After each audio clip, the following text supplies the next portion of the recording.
साथियों सलाम, नमस्ते, सत श्री अकाल और जय भीम जोहार।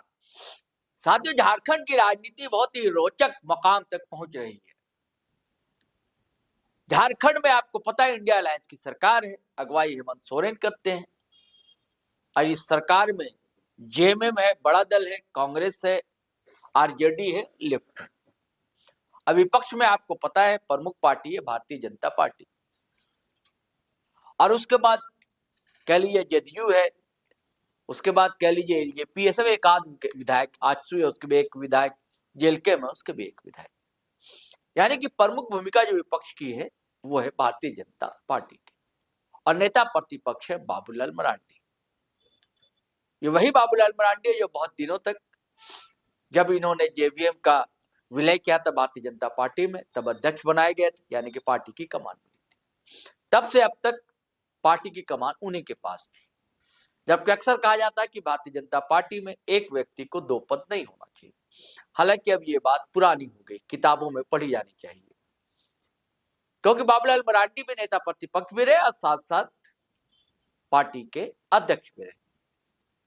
जब नेता प्रतिपक्ष बने थे तब या उससे पहले लगातार बात चल रही थी कि उन्हें हटाया जाएगा, ये बनेंगे वो बनेंगे। ये ऐसे ही कथाएं बांची जा रही थी जिस तरह राष्ट्रीय अध्यक्ष को लेकर बांची जा रही थी, क्योंकि राष्ट्रीय अध्यक्ष जो जेपी नड्डा का कार्यकाल लगातार बढ़ाया जाता रहा, कई बार कई टर्म बढ़ा, और उनको लेकर भी कि भाई अब ये अध्यक्ष वसुंधरा राजे बनेंगे, कि शिवराज सिंह चौहान बनेंगे, कि संजय जोशी बनेंगे। ऐसी कई कहानियां और कहानियों का पाठ उपपाठ होता रहा। अलग अलग खबरें आई, अलग अलग अफवाहें आई। कुछ लोगों ने अफवाह को ही खबर समझ लिया, तो कुछ लोगों ने खबर को ही अफवाह मान लिया। और यही स्थिति लगभग हम लोगों के साथ थी कि भारतीय जनता पार्टी का अध्यक्ष कौन होगा। कई नाम थे, सबसे बड़ा नाम तो रघुवर दास का था। रघुवर दास को लेकर तो ये तक बात चली कि हो सकता है कि पार्टी इनको राष्ट्रीय अध्यक्ष बना दे। ऐसा इसलिए दोस्तों कि विधानसभा चुनाव जब हो रहा था झारखंड में, तब चाहते थे चुनाव लड़ना रघुवर दास, नाराज भी हुए थे, और इनको राज्यपाल बनाकर इसलिए भेज दिया गया था कि बाबूलाल मरांडी और रघुवर दास के बीच 36 का आंकड़ा है। तो शायद यही शर्त थी बाबूलाल मरांडी की कि जब तक ये बाहर नहीं होंगे रघुवर दास, मैं पार्टी की कमान संभालूंगा नहीं। तो रघुवर दास को राज्यपाल बनाकर उड़ीसा भेज दिया गया। विधानसभा चुनाव के समय उड़ीसा तो चले गए थे, लेकिन मन उनका रमता नहीं था। मन तो रमता था उनका जमशेदपुर, अब पूर्वी जमशेदपुर, जो उनका विधानसभा क्षेत्र है, वहीं से विधायक रहे। हालांकि एक बार वो हारे भी थे, और इसी बार हारे थे ना, नहीं, इसके पिछले बार हारे थे, सरयू राय से हारे थे। तो इस चुनाव में वो चाहते थे कि वहां से चुनाव लड़ना, लेकिन पार्टी ने अनुमति नहीं दी। नाराज भी हुए थे, ऐसी खबरें आई थी कि वे नाराज हो गए थे। तो खैर उनकी बहू जो है पूर्णिमा साहू, उनको टिकट दिलाने में वो कामयाब हो गए थे। अब पूर्णिमा साहू ने जीत भी दर्ज की, लेकिन चुनाव खत्म हो गया। जैसा प्रोपगंडा था, जैसा हल्ला था, शोर था कि भारतीय जनता पार्टी सरकार बनाने जा रही है, ऐसा कुछ हुआ नहीं। लेकिन विधानसभा चुनाव के बाद फिर रघुवर दास ने इस्तीफा दे दिया और आए। और जब आए उससे पहले जो खबरें दोस्तों चलने लगी कि अब तो एक धुआंधार नेता मिलने जा रहा है, जो दमदार तरीके से अपनी बात रखता है, जहां जरूरत ही दबंगई की वहां दबंगई दिखलाता है, और ऐसे ही नेता की जरूरत है भारतीय जनता पार्टी को।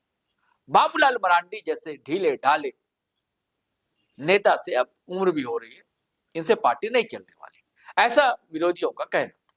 पार्टी के अंदर भी ऐसी चर्चाएं तेज थी, और जब आई तो खबरें चली भाई कि कमान इन्हें मिलेगी रघुवर दास को। खबर तो ये भी चली जो मैंने पहले चर्चा की कि राष्ट्रीय अध्यक्ष बन सकते हैं, क्योंकि ओबीसी समाज से आते हैं। और हालांकि ये खबरें तो थी कि पार्टी अध्यक्ष उसे ही सौंपेगी अब जो ओबीसी समाज से हो, क्योंकि इधर जो ओबीसी समाज का एक बड़ा वर्ग जो है कुर्मी समुदाय, उनके बीच से एक बड़ा नेता, नौजवान लीडर उभर कर सामने आया, इसलिए चर्चा तेज थी। हालांकि आजसू का इस्तेमाल भारतीय जनता पार्टी ने इसलिए किया या करती रही कि कुर्मी समाज का वोट उसे मिलता रहा, लेकिन इस चुनाव में, इस विधानसभा चुनाव में धराशायी हो गई सारी कल्पनाएं सारी योजनाएं, और आजसू सुप्रीमो सुदेश महतो कुछ ना कर सके। तो खैर मैं कह रहा था कि रघुवर दास को कमान मिलेगी, लेकिन ऐसा कुछ हुआ नहीं। उसी समाज से, जिस समाज से, साहू समाज से रघुवर दास आते हैं, आदित्य साहू को पहले कार्यकारी अध्यक्ष बनाया गया और उसके बाद भारतीय जनता पार्टी का अध्यक्ष बना दिया। कहने को तो चुनाव हुए, लेकिन किसी ने नामांकन दाखिल किया ही नहीं। भाई ऐसा दबाव होगा कि भाई कोई नामांकन दाखिल करे नहीं। अब किसका दबाव होगा आप जानते हैं, पार्टी अब कौन चलाता है। पहले कहा जाता था कि नागपुर से पार्टी चलती है, लेकिन अब नागपुर से पार्टी नहीं चलती है। आलोचक को ये कहते हैं कि अब पार्टी जो है अहमदाबाद से चलती है, यानी कि गुजरात से भारतीय जनता पार्टी की कमान संभाली जाती है। तो आदित्य साहू तो बन तो गए, लेकिन रघुवर दास और चंपई सोरेन जो टाइगर कोल्हान, वो उस आयोजन से नदारद रहे। न नामांकन में ये दो चेहरे दिखे, प्रमुख चेहरे पार्टी के, और ना ही जिस दिन घोषणा हुई औपचारिक उस दिन, और ना ही आदित्य साहू ने सभी का नाम लिया। जैसे राष्ट्रीय स्तर पर अटल जी तक तो वो आए, लेकिन एल के आडवाणी साहब का नाम नहीं लिया। वैसे स्टेट में सभी लोग का नाम लिया, लेकिन ना चंपई दा का नाम लिया, जिक्र किया उन्होंने, ना ही रघुवर दास का जिक्र किया। अब सवाल ये उठता है दोस्तों कि क्या रघुवर दास और चंपई दास की राजनीतिक या राजनीति पर ब्रेक लगने जा रहा है क्या? ऐसी खबरें पॉलिटिकल गलियारे में बहुत तेज है। ऐसा होना कितना फायदेमंद होगा किसके लिए, कितना नुकसानदायक होगा, इसकी थोड़ी बहुत चीर फाड़ करनी चाहिए। रघुवर दास मजदूर आंदोलन से निकले हुए लीडर, जनता में अच्छी पकड़, अच्छा जनाधार। बस एक चीज है उनको जो निगेटिव जाती है, वो इनकी एरोगेंसी। ये कहा जाता है बड़े अहम में रहते हैं, दबंगई चलते हैं। 5 साल तक सरकार भी चलाई भारतीय जनता पार्टी में, एकमात्र 5 साल तक चलने वाली सरकार वो रघुवर दास की अगुवाई में ही चली। और रघुवर दास की सरकार जाने के बाद आज भी उनके विरोधी भी याद करते हैं इंफ्रास्ट्रक्चर की। कई कई बड़ी बड़ी इमारतें, अस्पताल, तो प्रेस क्लब, तो हज भवन, कई ऐसे। आप कई स्टेट पंजाब साहब, कई जिले में आप जाए, पलामू जाए, हजारीबाग जाए, कई जगह जाए, संथाल में जाए, कई जगह मेडिकल कॉलेज की इमारतें। ये बात अलग है कि इमारतें खड़ी हैं, कई जगह मेडिकल कॉलेज या अस्पताल खुल नहीं सके। ये आने वाली सरकारों का काम, उन्हें करना चाहिए, तो इससे इनकार नहीं किया जा सकता। अब क्यों हारे हैं, इसकी भी कहानियां हैं जो अलग अलग ढंग से बांची गई। तो रघुवर दास को बनाने में फायदा ये था कि साहू समाज पर भी, जिस समाज से वो आते हैं, उनकी अच्छी पकड़ थी। अब आदित्य साहू को भी इसलिए बनाया गया कि वो साहू समाज से आते हैं, लेकिन आदित्य साहू ने संगठन संभाला है निसंदेह, लेकिन उनका वैसा जनाधार नहीं है। वो खुद चुनाव लड़े थे एक बार दिल्ली से, मुश्किल 2000 के आसपास वोट आया था आदित्य साहू को। तो ये उनका चुनावी जो है बायोडाटा है कह लीजिए। और रघुवर दास का क्या आपको पता है, डिप्टी सीएम भी बने और सीएम बने, और इकलौते सीएम भारतीय जनता पार्टी की जिन्होंने 5 साल तक कार्यकाल पूरा किया। तो उनको नहीं बनाया जाना, ये पार्टी को ही नुकसान होगा, ऐसा राजनीतिक पंडितों का मानना है। अब चंपई दा पर आते हैं। चंपई दा आंदोलनकारी नेता रहे, झारखंड मुक्ति मोर्चा के कद्दावर लीडर रहे, उस पार्टी ने इन्हें मुख्यमंत्री भी बनाया। लेकिन भारतीय जनता पार्टी साम दाम दंड भेद की नीति अपनाती है, तोड़ो फोड़ो कहीं से भी लाओ। कई स्टेट के सीएम उनके जो है वो दूसरी पार्टी से आए हुए। सबसे चर्चित सीएम की बात कर ले, हिमंता बिस्वा शर्मा, वो कांग्रेस में थे, भारतीय जनता पार्टी में आ गए, उन पर भी कई आरोप थे। और चंपई सोरेन जब सीएम रहे तो उनके साहबजादे बाबूलाल सोरेन की तूती बोलती थी, दबंगई चलती थी, कई केस है उन पर। एक बार जो कारकर्डी लेकर लापता हो गए थे बाबूलाल सोरेन, सीएम का, जब सीएम थे उनके बाबूजी, पापा जो थे उनके, तो ये टाइगर कोल्हान कहे जाते थे। ये हम लोगों ने उसी समय जाना जब ये मुख्यमंत्री बने कि ये टाइगर कोल्हान। उससे पहले चंपई सोरेन के नाम के आगे ये टाइगर कोल्हान जैसे शब्द नहीं थे, कोई कहता नहीं था, मीडिया में भी कहीं इसका जिक्र मिलता नहीं था। तो खैर हिमंता बिस्वा शर्मा किसी तरह पटा लिए, इसको पटाना ही कह लीजिए। उन्होंने खुद स्वीकार किया था कि जिस दिन शपथ लिया था उस दिन से ही हम लग गए थे भाई अपने मिशन पर। तो भारतीय जनता पार्टी में वो चले गए थे। हालांकि बीच में वो जो एक रणनीति होती है, कई तरह के पोस्ट आए कि नहीं हम चश्मा लेने जा रहे हैं, चश्मा आंख दिखाने जा रहे हैं दिल्ली। वो किस लिए गए थे? चश्मा का रंग बदलवाने गए थे। जेएमएम का भाई रंग आपको पता है, हरा है, बदल दिया, फिर भगवा पहनकर चले आए।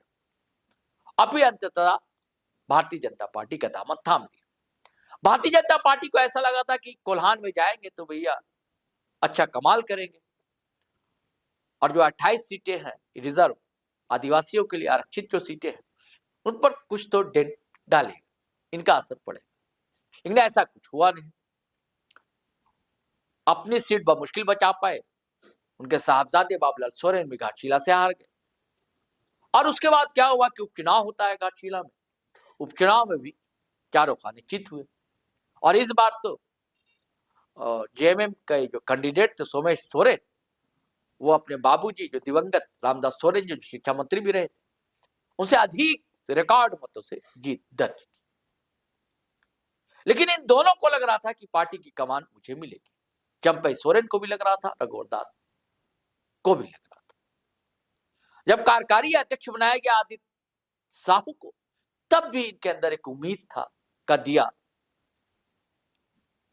थोड़ा ही सही जल रहा था। लेकिन जब घोषणा हो गई, पूरी तरह खबर मिली कि जोएल ओरांव आने वाले हैं, तब करे तो करे क्या, बोले तो बोले क्या। रघुवर दास तो चले गए गंगा स्नान करने के लिए, एक बहाना, नहीं शामिल हुए इस कार्यक्रम में आदित्य साहू के जो औपचारिक घोषणा हुई। और चंपई सोरेन जो वो भी अपने इलाके में। लेकिन अब सवाल उठता है कि दो बड़े टॉल फिगर अगर पार्टी से नाराज रहेंगे तो पार्टी का भला क्या आदित्य साहू इन दोनों को मनवाने में सफल रहेंगे, या हाईकमान कुछ निर्देश देगा, या इन्हें कोई नई जिम्मेदारी दी जाएगी। लेकिन दोनों के अंदर नाराजगी है, ये खबरें तो निकल कर आ रही है दोस्तों। अब ये सवाल उठता है क्या चंपईदा वापस होंगे? मुझे नहीं लगता है। अब इन अफवाह पर भी राह भी लगा देना चाहिए। चंपईदा आप कहीं जाने वाले नहीं। लेकिन क्या चंपईदा कहीं के राज्यपाल बनेंगे? अब ये पार्टी तय करेगी, केंद्र में सरकार, या रघुवर दास फिर उड़ीसा जाएंगे या किसी और स्टेट के राज्यपाल बनेंगे, क्या होना। लेकिन रघुवर दास का मन जो है राजनीति में चल लगता है, वो फुल फ्लेज राजनीतिज्ञ है, फुल टाइम सियासत पसंद करते हैं। अब आगे आगे देखने की बात होगी दोस्तों। हम फिर नए वीडियो के साथ हाजिर होंगे और आपको कहानियां बताएंगे, राजनीतिक कहानियां, सामाजिक कहानियां। अगर आप पहली बार हमारे चैनल पर आए हैं तो सब्सक्राइब कर लीजिए, और फेसबुक पर देख रहे हैं हमारा वीडियो तो फॉलो कर लीजिए पेज हमारा जीट्रो लाइव का। और वीडियो दोस्तों हमेशा की तरह फटाफट धनाधन शेयर कीजिए, लाइक कीजिए, कमेंट कीजिए। आज्ञा दीजिए, इजाजत दीजिए। जय हिंद, जय भारत।